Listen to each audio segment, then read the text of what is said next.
Welcome to another episode of the Pit Village Podcast. Thanks a lot for joining us once again.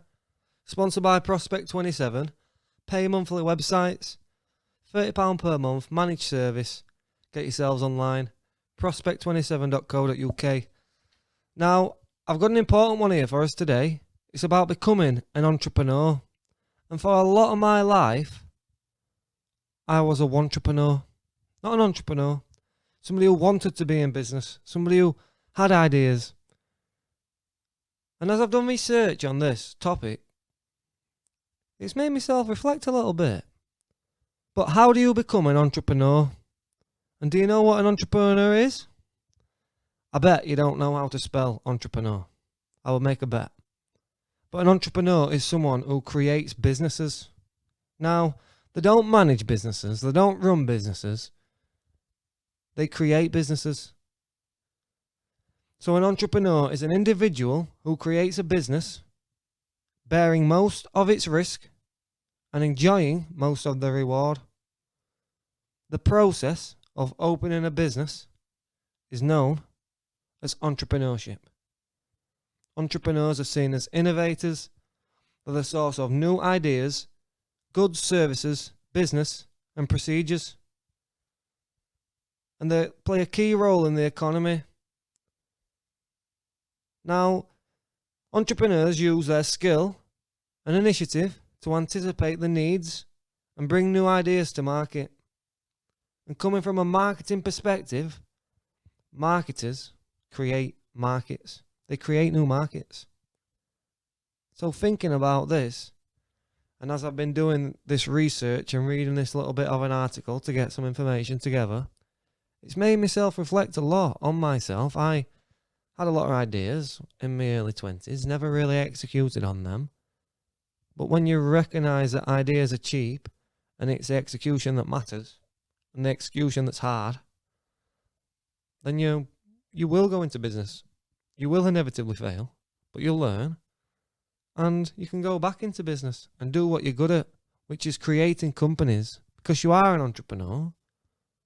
But until you actually do what you need to do, you're not playing the role in society that you need to play. So entrepreneurs create multiple businesses. I'm in a predicament at the moment in the fact that I've got one business. I need to sustain that business. I need to maintain that business. But I also want to be an entrepreneur. I want multiple companies. So entrepreneurs are people who undertake the risk of creating a new business. And since the 20th century, which is the 1900s, if I'm not mistaken, entrepreneurship has been seen as a key role in the economy. They are the bearers of uncertainty. Entrepreneurship plus labour plus capital plus the land/natural resources equals, guess what? The economy. So the economy equals entrepreneurship plus labour plus capital plus the land and natural resource. So you need somebody there first off with the idea to hire you and put some money into you for you to create a product or service with the natural resources and the land that we've got to go out there into the market and say, hey up mate, do you want to buy this? Somebody needs to have the idea first off. And they are the bearers of uncertainty. Now, the roles of an entrepreneur is to create financial stability. Now, how do you do that? You build one business with a good foundation. You build a website design business. You go back to episode 11. You listen how to go from £0 to £20,000 per year on a residual basis with a website design company. And then you look to create a new business. Because you've ensured financial stability for yourself. The next step is then to build a diverse skill set. So then you launch a new podcast and you start to learn some new skills. And then it says consume content from all areas. But what it's basically saying in this point is to explore the world around you and ensure that you're looking at the trends and seeing where people are going. So where are people going? Into audio, into podcasts, Let's learn this skill. And then you identify a problem to solve. The problem to solve is that companies do not currently understand that they will need a podcast in 3 years. So I need to solve that problem. I need to make them understand that and hire me to help them do that. And then become a leader. These are the roles of the bearers of uncertainty, the entrepreneurs in society. Because entrepreneurs plus labour plus capital plus the land/natural resource equals the economy. But first come the entrepreneur with the idea. So they create something that builds them financial stability. Have you got a business at the moment that does that for you? And then they build a diverse skill set. So if you have got a business at the moment that's paying you, are you looking to build new skills that will help you in the future to mould society in your vision? This is what entrepreneurs do. They mould society in their vision. Or a decent one, that, weren't it? I come up with that on spot. No good. I need to stick to the script. So it says entrepreneurs are versatile, they're flexible, they're money savvy, that's me out at window, they're resilient, they're focused, and they're business smart, and they're good communicators. So are you a good communicator? And can you learn how to be a better communicator? Well, yes, you can learn how to do that by learning how to actively listen to people and shut up before you speak. All the good stuff. Are you business smart? And if you're not business smart, how do you get business smart? By becoming a bookworm, becoming a nerd and reading some books, listening to it on audio if you're so averse to reading a book. They're resilient. How do you become resilient? You go out into the market and you get told no 100 times a day. Money savvy. How do you become money savvy? You start to hold yourself accountable. Every pound spent is written down and you say, right, well, I'm wasting all this money every month on this, this and this. Cut it out. Let's go.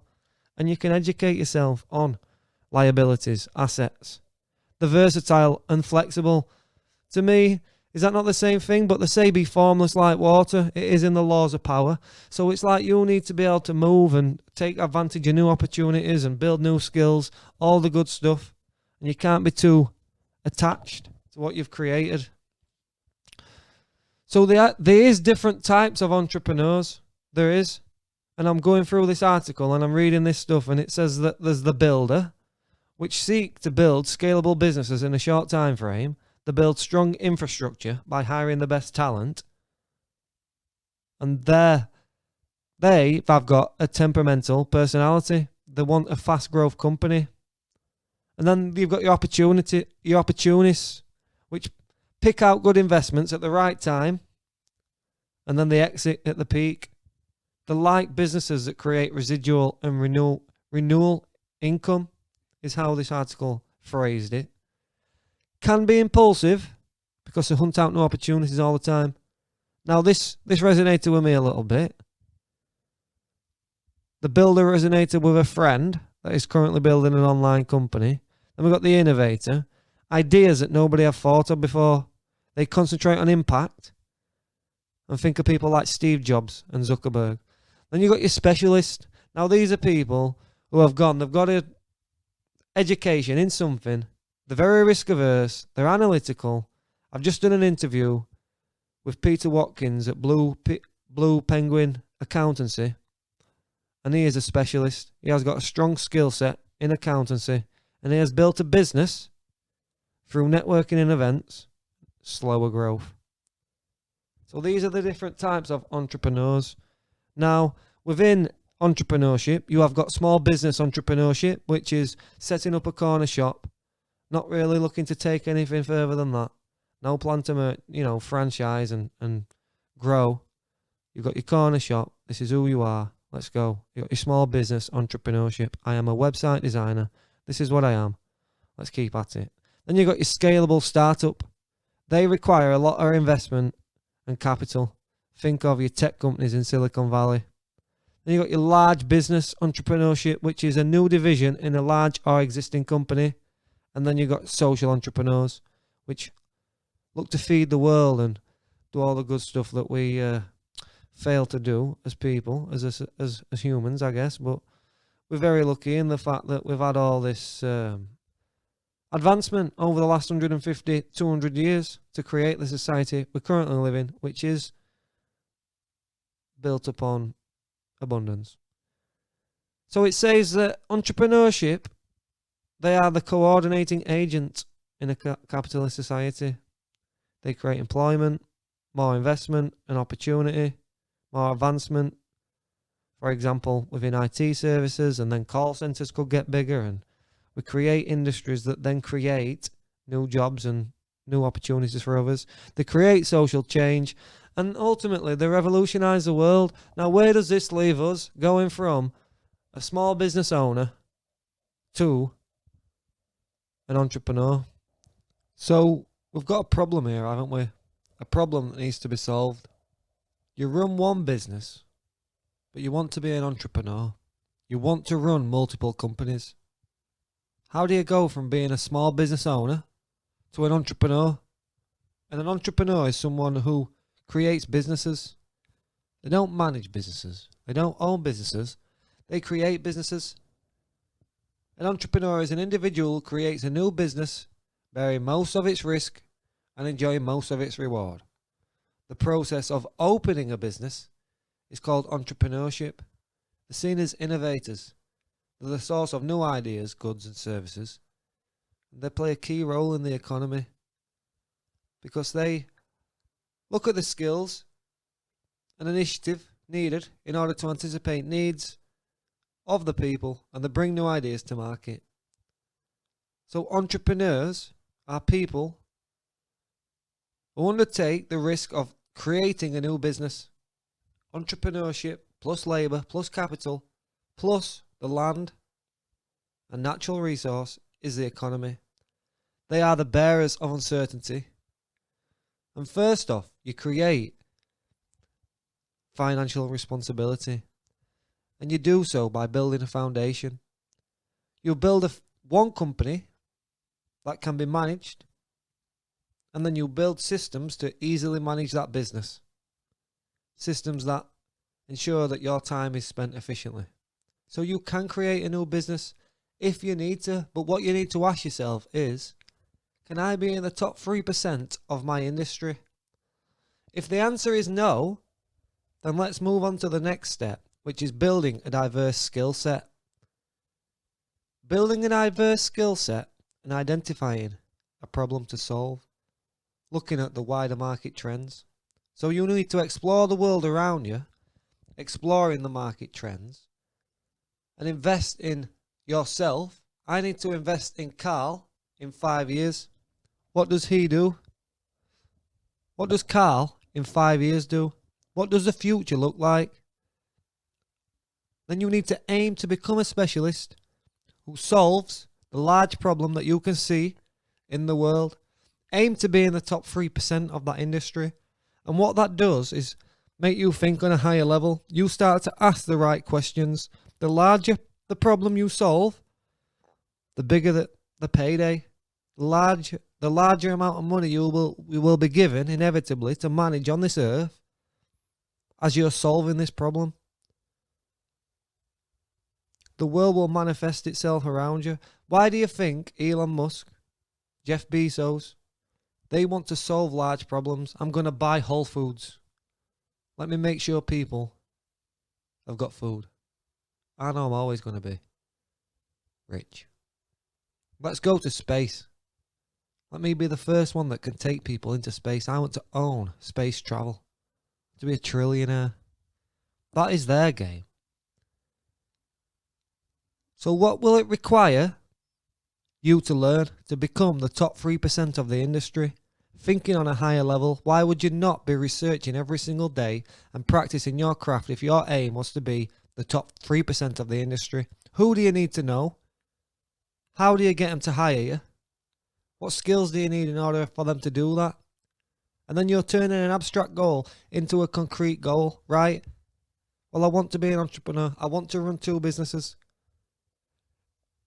I want to be a podcast consultant and a website designer. What do I need to be a podcast consultant? Why do I want to be a podcast consultant? Well, we're in a hyper-growth market. Listenership is doubling every couple of years. And inevitably, businesses are moving into this space. So I'm anticipating the needs in the market and bringing new services to the forefront, building new services and goods around the market trends. This is what entrepreneurs do. Again, an entrepreneur is an individual who creates a new business, bearing most of its risk and enjoying most of its reward. What is the reward in building a company that requires you to work every single day as you would within a job? You need to create something that can be managed easily, create systems to manage that company, and then if it's not scalable and you haven't built a scalable business, and we talked about the different types of businesses you can create earlier, if you have created a small business entrepreneur, if you've been a small business entrepreneur and you now want to move and go into a new, that small business should be able to be maintained easily with systems and processes. And then you can put your spare time, which you have created through creating a company, because all you're doing is saving time from I don't have to go to work and earn a wage. So I've now got time to think because I've created a business that pays me with a retained customer base. And now I can move into podcasting and become an entrepreneur. The abstract becomes concrete. I want to be an entrepreneur. Okay, one business, solidified, foundation solid. But it's not scalable. You've got to come to terms with the limitations of your business. I could not have 1,000 customers paying me £30 a month. It would be too much to manage. So I can't earn £500,000. Even £100,000 is well outside of my limits, which for a business is a huge limitation when you're thinking about being a business-to-business company. But what about podcast consulting? Where could that go? And these are the types of questions that I'm now asking myself. I'm asking the right questions. What is the business application of podcasting? Well, I know that Leeds Beckett University are now using one, and all these online trainers are all telling me that business-to-business podcasting is going to be the biggest thing since sliced bread. And so what have you got from there? I can now use my foundation that I've built, the website design business. I tell my customers I'm building a podcast. We have a conversation. I do an interview with one of my customers and I ask him, why don't we do this regularly? Why can't I help you launch your podcast? Okay, so then I'm helping somebody else already produce their podcast. So one small action has turned into a larger aim. I've got the foundations right. I've got one business. And now I can become an entrepreneur. But it's took years for me to get to this point. Years of ideas in my head, not executing on them, because as we all know, ideas are cheap. The execution is hard. And then when you do get in the ring, you get knocked out because you're inexperienced, you don't know nothing about business, you set up wrong and you fail. But then you got to go back. But once you've created yourself something and it needs to be maintained, that's where another job comes in. Because as entrepreneurs, we want to create companies. So now I need to find a balance from maintaining the current business that I've got and creating myself a new vision that drives me forward and transition from being not a entrepreneur, not a small business owner, not a website designer, but an entrepreneur. An entrepreneur is somebody who creates businesses. They don't manage businesses. They don't own businesses. They create businesses and they reap the rewards and take on all of the risk. The process of opening a business is known as entrepreneurship. How do you find the balance from opening the business to growing the business to maintaining the business to then opening a second business and putting all this stuff into practice? We're going to find out over the next couple of months how hard this is to maintain one company and move into a new market and rebrand yourself, repurpose yourself. Let's see what I can do. But small actions turn into large dreams. One phone call. Hiya, mate. I'm thinking about opening a podcast. Oh, Carl, I won't, mate. I know what you like. Calm down. It's too late. The equipment's been bought. That has now led to the larger dream. Asking questions such as, how do I approach companies to pay me £5,000 per month to produce their podcast? These are the new questions that I'm asking myself, all from one conversation with a friend. A flippant idea to open a podcast has now created a vision for a new life and a new purpose. Repurposing yourself as an entrepreneur, somebody who can run multiple companies. So thanks for your time today. Pit Village Podcast, as always, we're sponsored by Prospect27, pay monthly websites, prospect27.co.uk. We are looking to interview people, as always, people like yourself, business owners, people with stories about mental health, building a career, and other important topics that we cover here on the Pit Village Podcast. So it's pitvillagepodcast.co.uk. We're now available on all platforms: Spotify, Apple, YouTube. We're on Facebook. We're on them all. We're taking over the game. See you tomorrow for another episode of the Marathon March. Thanks a lot for your time once again. Bye.